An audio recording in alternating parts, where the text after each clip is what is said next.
Local programming on KRWG Public Media made possible in part by viewers like you. Thank you.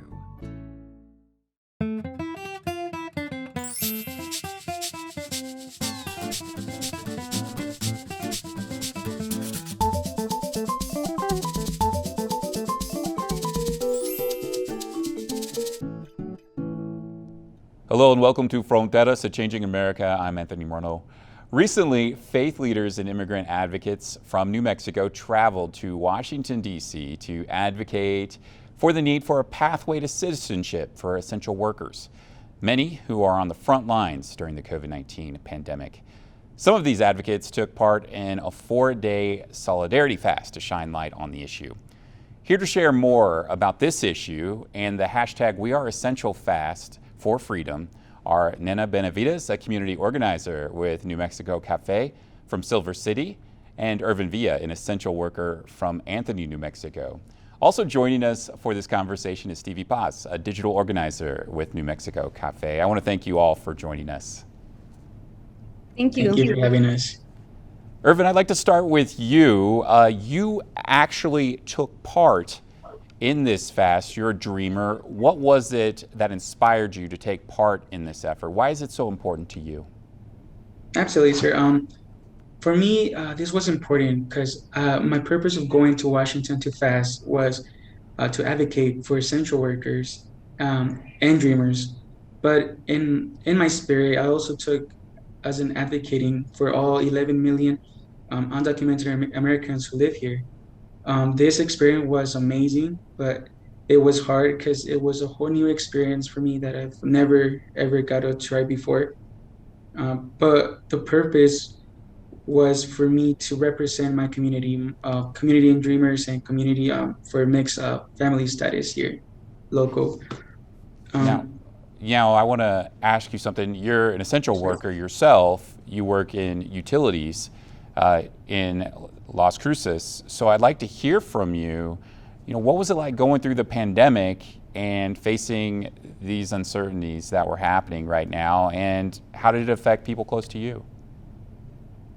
It was definitely different and difficult, sir. And that because we expose ourselves to something new that we have no idea what we were going through, what we were facing at the moment. To see the outcome, the many possibilities that could happen, but at the same time, it was the only way that we were able to provide for our families. So it was hard. It was a difficult time to know that I had to work, but it was all for my family to provide for them. Nena, you work in organizing in the southwestern part of New Mexico. You work for CAFé, a faith-based community organizing group here in our state. I'd like to hear from you about this event. You've joined faith leaders across the country during this time. Can you tell us how you feel your voices were heard by those in power who make policy in our country? Absolutely. One of the exciting things about this action in Washington, D.C. is though Irvin and I were there for 4 days or 5 days altogether, he fasted for 4 days. Though we were there for that time, this action was a month-long action. Our part of our New Mexico CAFé joined in the last 2 weeks of the action, but it was actually a month-long action in which there were leaders from all over the country in Washington, D.C. fasting, joining in the action in various roles. So it was it was powerful and amazing to be a part of this greater group, and also to represent New Mexico and the important voices in our community. Speaking to that and how I feel that our voices were heard, just yesterday, our Senate Democrats released a proposal for social and environmental workers that include a pathway to citizenship for essential workers. So we feel that our action was successful. We met with many leaders of many representatives, some senators, and we feel that our voices were really heard, and that this action that is coming out is in part due to the hard work of those who fasted and those who were present for the fasters. Now, Stevie, just to kind of talk more about what Nena addressed, Senate Democrats have proposed a $3.5 trillion spending package. Now, this includes a pathway to citizenship for dreamers, farm workers, some essential workers. So with what we know about this, I mean, what are your hopes for this to actually make it across the finish line and become law? I mean, my hopes are that people continue to even contact their U.S. senator, their congressperson, right? None of this was actually possible without having like the face-to-face conversations with the people that we were able to meet with in D.C. I was there a few days before Irvin and Nena got there, and we got to speak with Senator Alex Padilla from California, which I think the day before that this was in the information that Nena gave, the day before that it was actually announced, he had told reporters that it was possibly in the works, and then the next day it actually happened, right? So I think it was pretty beneficial and powerful to visit with representatives and hear from the pastors, to hear their stories, and it needs to continue. So I think to get this across the finish line, we need as many people as possible to continue to contact their representatives for it to happen. Irvin, I'd like to hear from you a little bit more. Fasting is something that has been tied to faith. It's been tied to organizing, protests, people to gain attention to an important issue that may be affecting so many people. Going through this process, could you kind of share with us what really motivated you to do that? How did you prepare for it, and how did it physically affect you? Oh, absolutely. For me, this was such a motivation because as much as the fasting was something new to me and I wasn't sure how my body would react to something different, the way I was feeling and all the emotions, I would always look around and keep in mind all those people who were fasting with me, the purpose of why we were doing this. And just back at home in my community, see all those people who this past years have sacrificed, so much for their families or for our countries as well.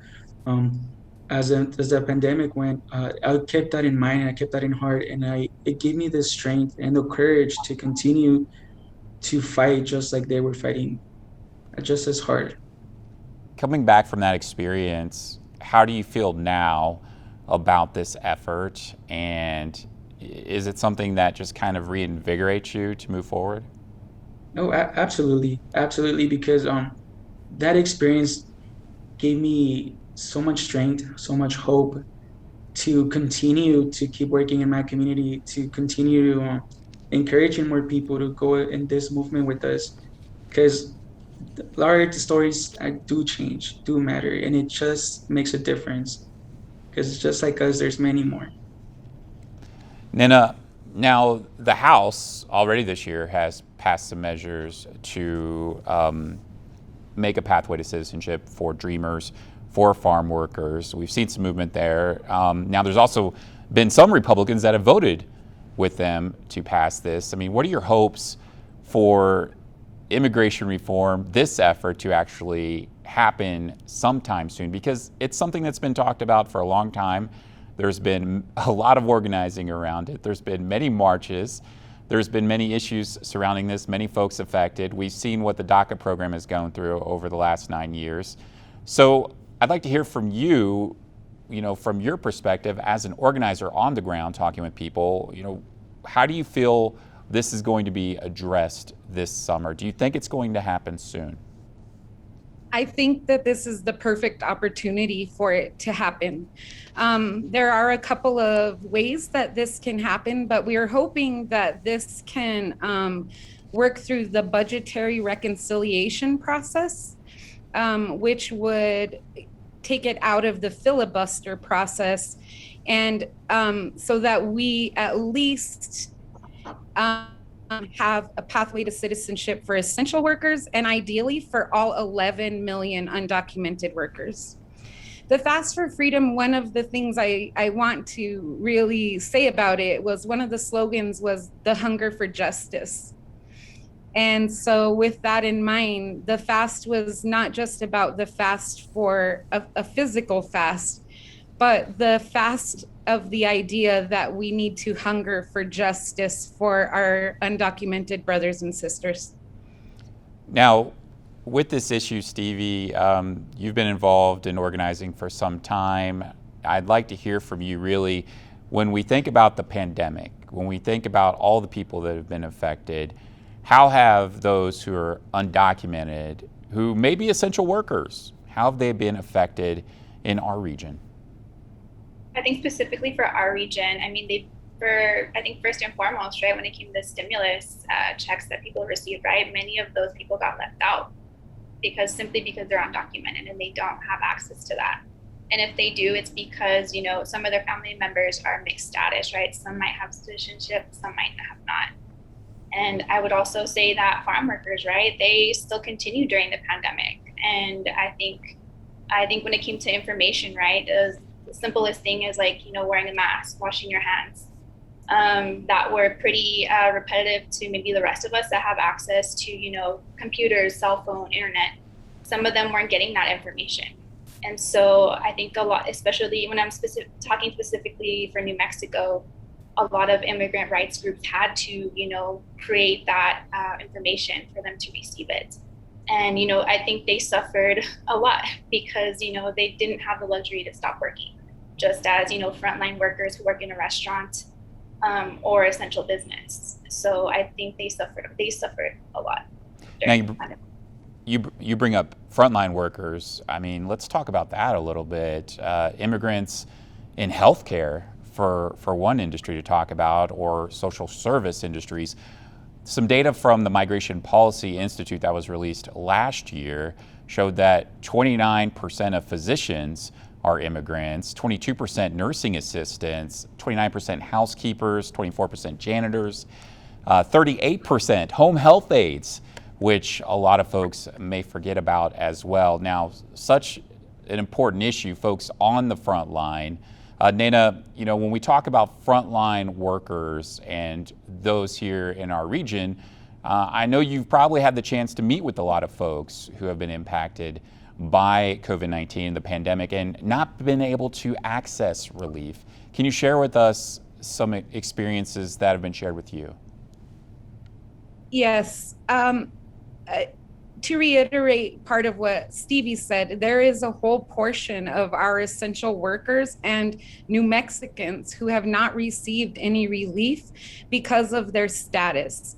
We're hoping that through other programs and monies that are coming into the state, that we can work with our local governments and see about perhaps some sort of localized stimulus, something that would give help or assistance to those who have not received any assistance through this pandemic. None of the federal funding, none of the state funding. We're exploring our avenues about how we can access resources and get those to the communities that are most in need and the people most in need. Irvin, you're from Anthony, New Mexico in southern Doña County. I'd like to hear from you how folks there were impacted by the pandemic, and were they able to find any relief from government? Can you kind of share with us how being left out of relief measures may have impacted them as well? Absolutely, sir. Definitely in my community, most of my community are agricultural workers. Some of them do have mixed status families, but some of them don't. So the people who were not able to receive the stimulus checks or anything, federal money or anything like that can possibly help them, I saw them struggle so much by not being able to pay their bills or their rent. Sometimes not even having access to where they can find food pantries or any sort of help for them was definitely something difficult for all of us.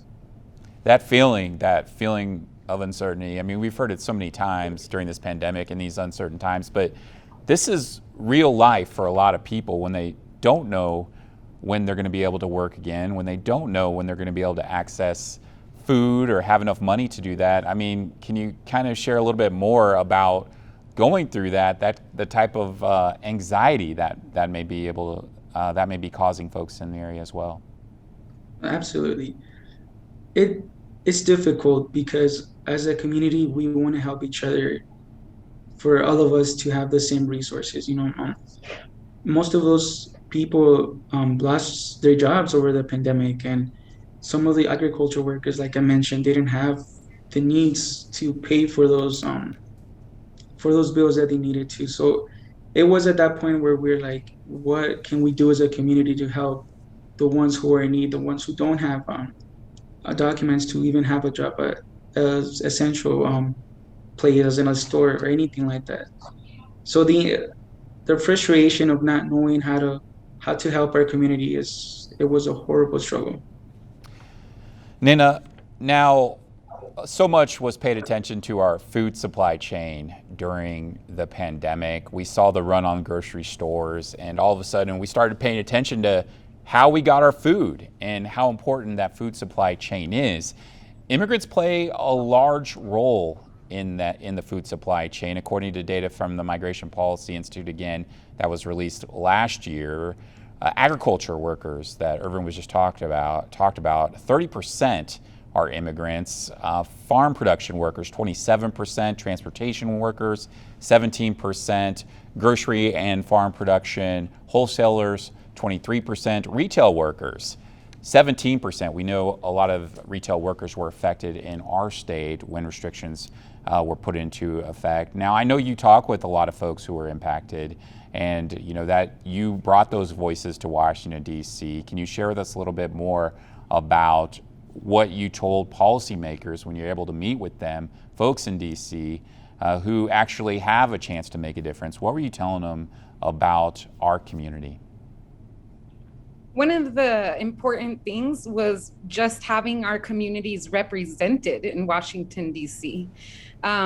We are obviously from the southern part of the state, and specifically, I'm from a very rural part of the state that is sometimes very under-recognized. And so having the power to bring our voices in front of people who were willing to listen was an amazing experience, not just from the lens of immigration, which was certainly our focus in this, but also just through the lens of justice and what that looks like. In my community, we do have undocumented workers, but the other deep impact that happened during the pandemic was with the mining community where I live, and massive layoffs within that community. And speaking to what Irvin was saying, when we have these massive job losses, massive loss of resources, then the community as a whole is hurting. There are people who were not able to access food banks for fear of being asked their status as a documented person or non-documented person. And there were people who live in fear of just trying to get food, just trying to get resources. And so really, we want to put these voices at the forefront of everything that we do so that they're recognized, so that they're heard, so that they're seen. And this is not something that we're sweeping under the rug, because it's easy to say that plenty of funding was given and a lot was given. That's true, but there were a lot who were not given. And there were a lot of people who did not have the opportunities and were left to suffer. And that isn't okay with any of us.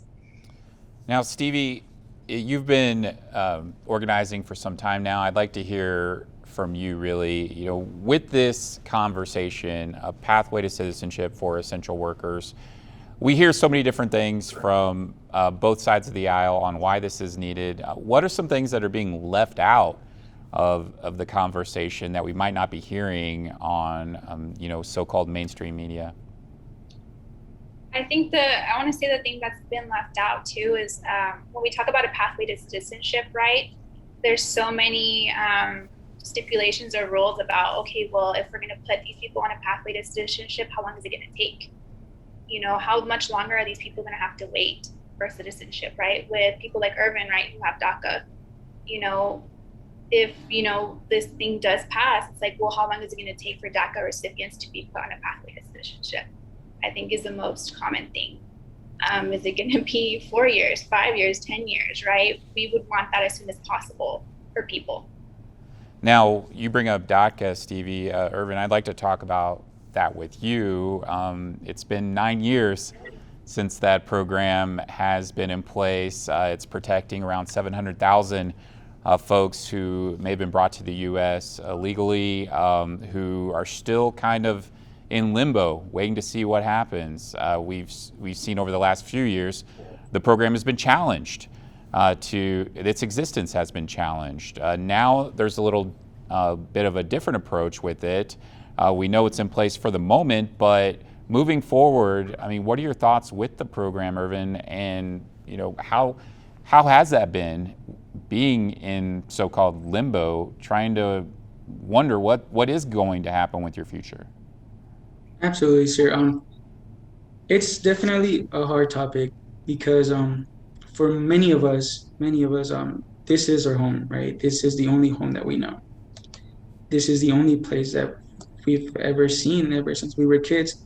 Not having the possibility, because this gives us the possibility to work, to go to school, to pay our taxes, everything.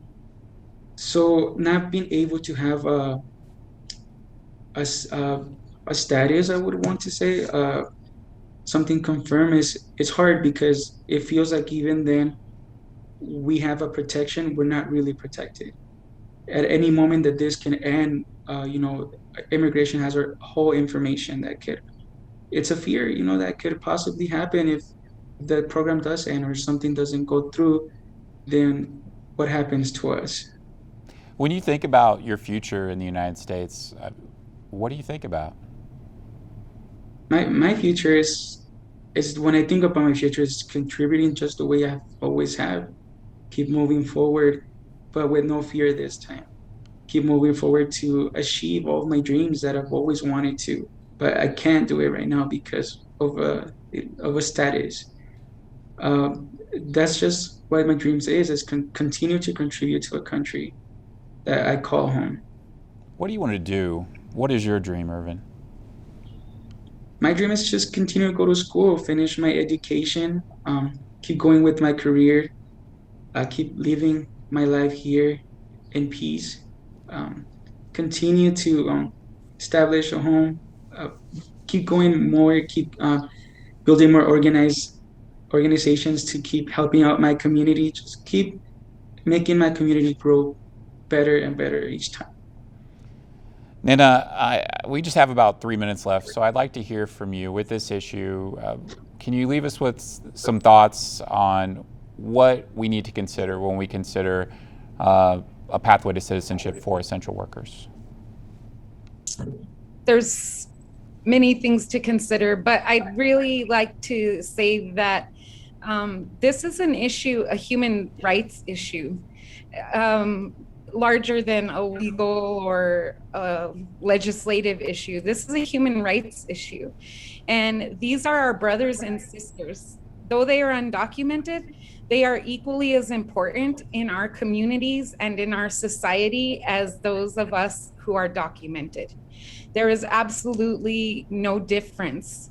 And I hope that people will recognize that the people who we are fighting for are your neighbors, our friends, our family members. There may be people in your life that you don't even realize are undocumented. And it's important that we continue this fight and continue to see this through so that those who need this resource have it, and that we will see a pathway to citizenship for 11 million eventually. And starting with our essential workers is a great place to start.